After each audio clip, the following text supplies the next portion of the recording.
Good morning mga ka-broiler.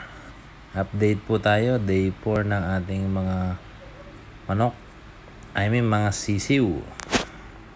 Sisiw pa lang sila mga ka-broiler. 4 days pa lang sila.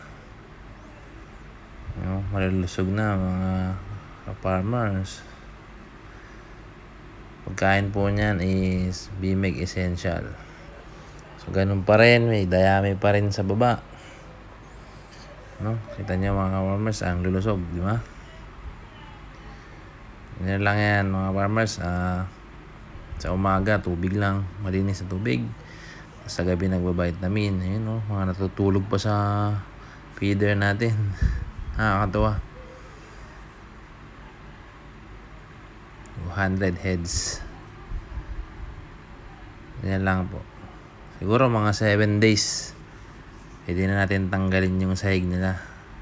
Dayami po ang sahig niyan. Dayami. Malinis na tubig.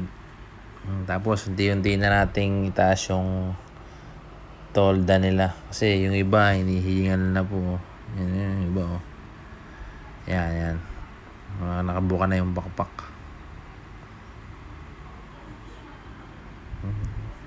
Parang penguin na maglakad yung iba. Bimig Essential Booster po. Kung may makita kayong o mabilan kayo ng gano'n, mas maganda po yan sa broiler. Kita nyo naman. Tapos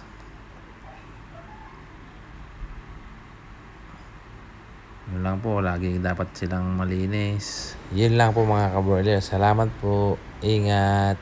God bless. Happy farming.